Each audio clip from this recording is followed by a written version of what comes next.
Hi, my name's Rick and Woolley from Next Gen E-Rides, and I'm just going to talk today about a confusing subject for many, and that is a question that comes up a lot: are e-bikes illegal? And the short answer is no, they're not illegal, but there are different road laws throughout the states and territories of Australia that you need to be aware of. So let's start from the top. So the first thing is that to be what we call street legal, the e-bike needs to have a motor that doesn't exceed 250 watts. Now, this is normally provided on your product specs, but it may also be on the actual motor. If it's a hub motor, be on the rear or on the front where the motor is located, and on mid-drive in the mid where the crank is, it should actually state the wattage on the motor. And it may also state it on the sticker that gives you the product information, but we'll go over that a bit later.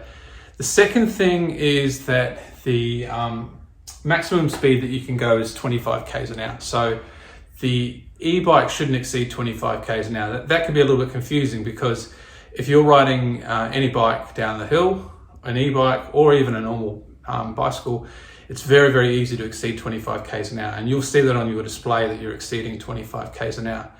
Now, what it actually means is that the pedal assistance, or pedalics as it used to be called, when that motor kicks in, on the flat is the best way to test it.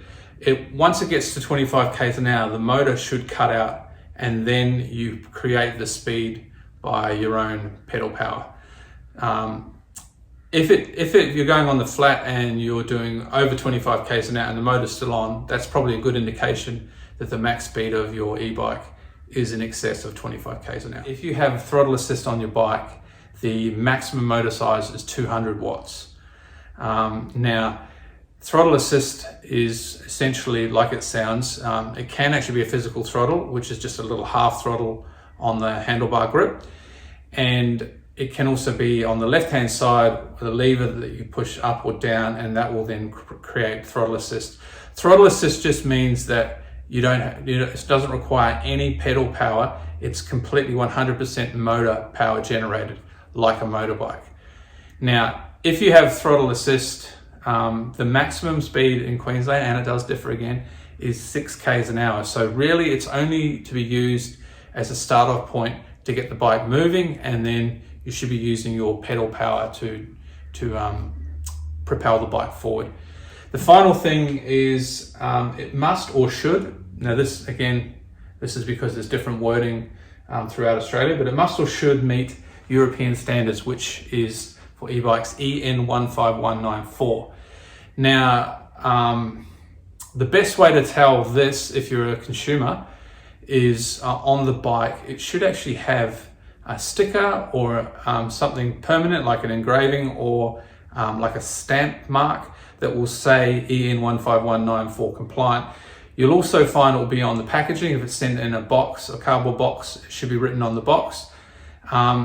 If you're not sure as a consumer, or if you're someone who's importing e-bikes, you can actually request a compliance certificate, and there'll be different tests that a supplier has to go through to meet European standards, and they'll provide you with all those different tests showing that it's safe to transport, that it meets the motor size. It goes through a whole bunch of different tests, but essentially they get a certificate of compliance, and if you're importing them, you have to provide that to the import regulators, and they will then allow that bike to be imported.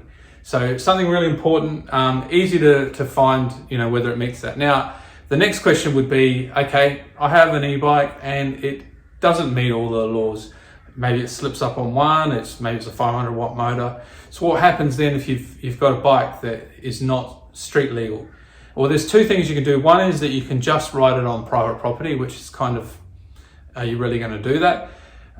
Or the second thing you can do is you just treat it like you would with a moped or a motorbike, and you insure it as a motor vehicle, and that way it's then street legal. You can ride it wherever you want without having to worry about being pulled over and possibly getting a fine. So it's something to be aware of. It's not something to fear. I know it does, people get really, really concerned. I get customers who are worried, oh, is it legal? Is it legal?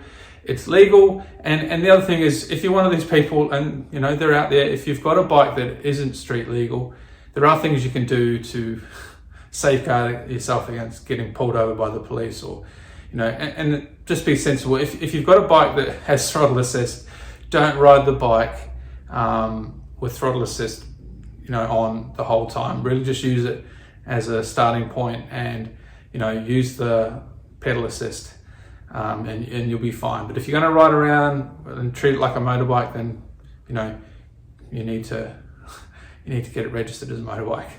Okay, I hope that clears it up. If you have any questions, feel free to contact me, nextgenerides.com.au. Hope you found this enjoyable, and please, if you did find this video of interest or helpful, please subscribe to our YouTube channel.